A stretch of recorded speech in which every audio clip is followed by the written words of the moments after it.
Hello friends, ఎప్పటి నుంచో big boss చాలా ఉత్కంఠంగా జరుగుతున్న పోరులో చూసి చూసి ఈ రోజు అయితే దిస్ వీక్ అయితే టేస్టీ తేజ్ అయితే ఎలిమినేట్ అవ్వడం జరిగింది. అలాగే ఇంకో వ్యక్తి కూడా మన ఈ బిగ్ బాస్ సీజన్ 8 నుంచి ఎలిమినేట్ అవ్వడం అయితే జరిగిందని అయితే మనకైతే వినికిడైతే వినపడుతుంది.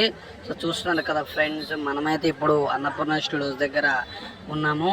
సో ఈ టైంకి ఎలిమినేషన్ అయ్యి బయటకు వెళ్ళి వెహికల్స్ వస్తున్నాయి అనమాట. సో చూస్తున్నారు కదా ఫ్రెండ్స్, టేస్ట్ అయితే ఎలిమినేట్ అయ్యి వెళ్ళిపోతున్న దృశ్యాలు అయితే మనం విజువల్గా అయితే చూపిస్తున్నాము. సో దయచేసి సబ్స్క్రైబ్ చేసుకోలేని ఎవరైనా ఉంటే కొంచెం మన ఛానల్ని సబ్స్క్రైబ్ చేసి ఫీడ్బ్యాక్ ఇస్తారని కోరుకుంటున్నాను. అలాగే బిగ్ బాస్ సంబంధించింది మరియు మూవీ సంబంధించిన అప్డేట్ అయితే నేను మీకు ఇస్తాను. So friends, please subscribe ASTV. Please subscribe and comment and share friends. ASTV. So మనమైతే అన్నపూర్ణ దగ్గర ఉన్నాం. సో చూసారు కదా ఫ్రెండ్స్, టేస్ట్ చేసి వెళ్ళిపోతున్నాడు. సో మనమైతే ఈవెంట్స్ కవర్ చేసి మీకు అప్డేట్ ఇస్తాం. బాయ్.